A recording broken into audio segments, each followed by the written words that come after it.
Well, here we are. Oh, you thought I wasn't going to do this? That I was going to give Gamefreak a pass on their greed just because I'm a fanboy of Pokemon? That because I love Pokemon so much that I'd say it's okay that they're doing this? Hell nah. To quote Action Jackson, I'm on your ass now, Gamefreak.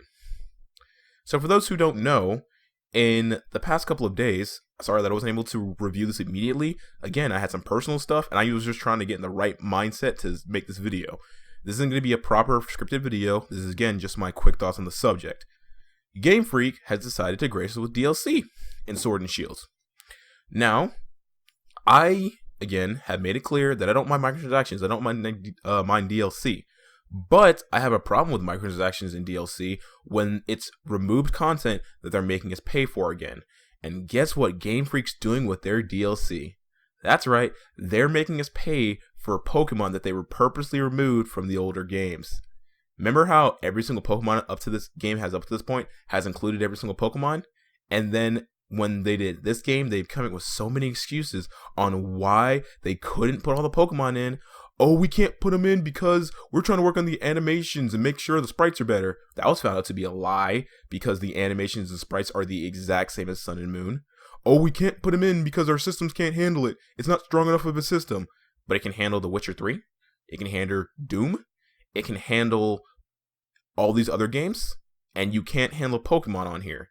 But the 3DS can handle all these Pokemon. Well, that was also found out to be a lie because guess what? They're adding back around 200 Pokemon.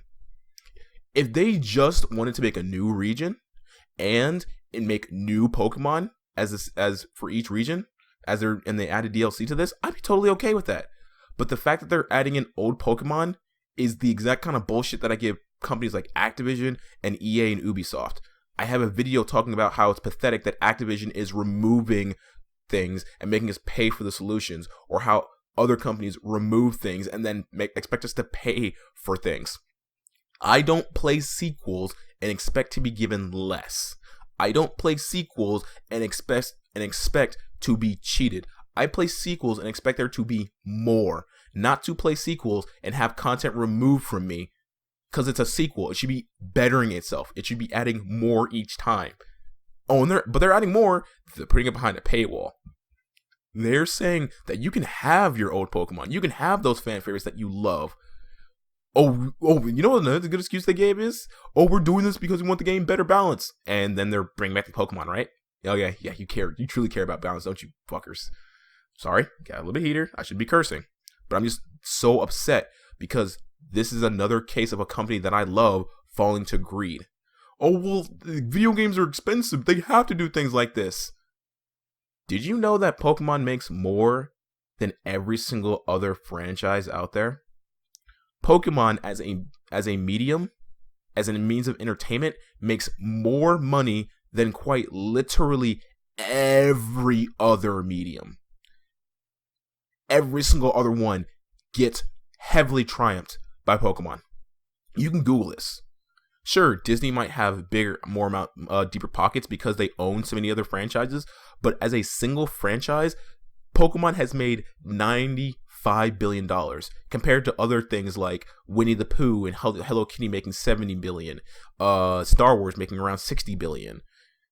General Disney itself, like their cartoons only making about $50 billion, and then you have Pokemon sitting happily at the top with all of their money making $95 billion. Sure, not all of it goes straight to Gamefreak because you have other things like the card games, meaning and the TV show, which means only a percentage of it goes back to Gamefreak, and that's Nintendo. But when you have that much money behind you, you don't get to say that these games like this are too expensive. And if you are any of the people defending this, why?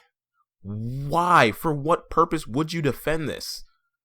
In what world is it okay to pay for something that was already there? Especially when you're given countless lie after lie of why it couldn't be there. When at the end of the day, the only reason it wasn't there is so that eventually these developers, who I had to now lump Gamefreak with, just want to make you charge for you again. It's not okay. It's never been okay, and it's still not going to be okay. Gamefreak, do better. Period. You're not going to do better. You're going to be complacent in the way you act because, you're Gamefreak. You can do whatever the fuck you, please. But still, you need to do better. I really do. I know that you're so high at the top that literally nothing can touch you, so you can just be complacent. But I expect better from you. Everyone expects better from you. And I really hope that the Temtem MMORPG, and I really hope that Yokai is able to come and push you up your pedestal. Because after this, you have shown that you don't care about your fans. You don't care about the people making you these multi-billions of dollars. You just care about the dollar. And again, as a business, you have to, but not at the point where you are able to lie to their face countless times because you care more about money than doing the right thing and just making a good video game. I was a fanboy, and to this day, I'm probably still a fanboy. I'm still going to be enjoying the older Pokemon games because I do love the concept of Pokemon. This story and this narrative of getting to play with these amazing creatures and enjoy them for what they are is something that I'm so entertained with, that I absolutely adore, that I absolutely love. But I cannot sit here and say that this is okay when I give every other company flack for this. I give EA flack for this. I give Ubisoft flack for this. I give Activision flack for this. So Gamefreak shouldn't get a pass. And they don't get a pass. I'm just so upset. And I can't fully push forth my views on how I feel about this. Because seeing something and seeing a company that you thought was better fall to the same kinds of greeds as other companies, it's just such a hard thing to see and feel. But this is just my personal thoughts on this, just my quick thoughts on this. If you have any thoughts, feel free to share them in the comments. And I don't care, I don't mind talking to you about them and how I personally feel and why this hurts me so much. But for now, if they're watching, thank you. I want you to have a good morning, evening, day, or night, wherever you're at. But for right now, I'm out. Later.